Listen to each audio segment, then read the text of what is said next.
For everybody out there right now that lost Saquon for the season, what's your advice? Figuring out, obviously, you don't know what everybody's waiver wire looks like, but you can probably guess. What would you do? Right. What is your advice, Michael Fabiano, to anybody who's just lost Saquon in fantasy football?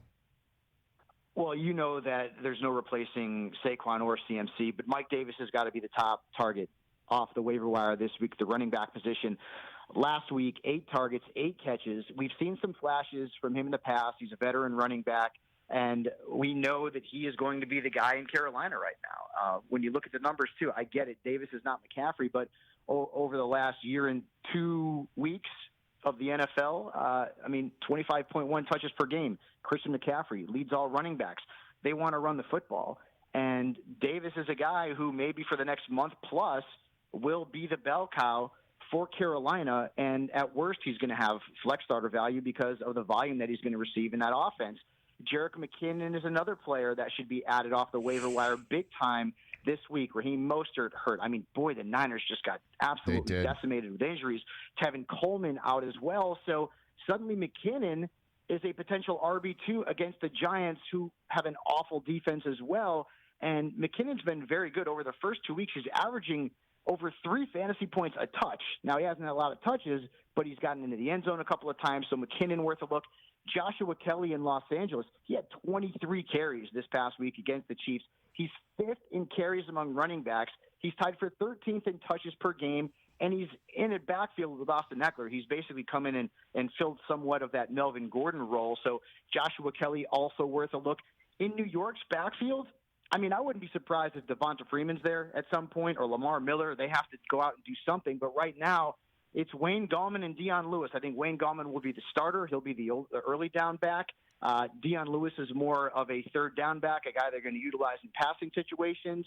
You're not going to find much help there in that Giants backfield from a fantasy standpoint. Darrell Henderson's out there as well, but that Los Angeles backfield for the Rams, I feel like every single week could end up being a different dude. Week 1, it was Malcolm Brown. This past week, it was Darrell Henderson. Cam Akers is banged up. He's got the rib injury, so it's really hard to decipher. I'll tell you this.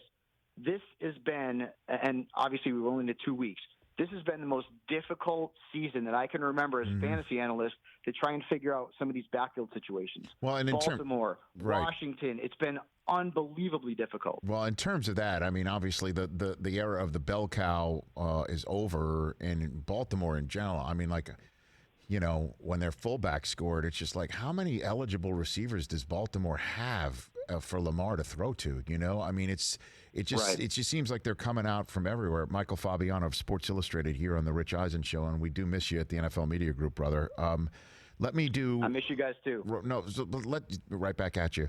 So, shouldn't, though, someone who's lost Saquon take someone from his team? Because Mike Davis might get you through a month, but don't you need somebody for the long run? It's not like McCaffrey's out for the season. Shouldn't you take somebody from the Giants on a waiver wire? Rich, I don't believe in either one of the backs that they have right now. I mean, that's the issue.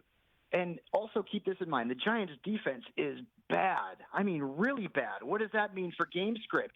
Maybe it's more Dion Lewis in the second half of games as the Giants try to erase deficits, right? Because he's going to be the pass-catching option. It's going to be a committee. I'd go after Gallman again, but I'd rather have 4 to 6 weeks of Mike Davis, knowing that he is going to get the majority of the touches in his backfield. And then who knows who else might pop up on the waiver wire, because we've had so many injuries over the first couple of weeks. You just got to keep tabs on that. And then also, I feel like most people probably have another running back, maybe 2, that they can plug into a flex position moving forward here. Without CMC, you can't replace him. You can't replace Saquon Barkley, so you're going to be playing the matchups a lot of the time. And we've got a lot of these backfield committees, right? In Baltimore, Mark Ingram, J.K. Dobbins both have value. In Buffalo, Zach Moss, Devin Singletary both have value. Detroit, my goodness gracious, that thing is an absolute headache. Hey, you watched all the way to the end. Thanks for that. Watch more right here.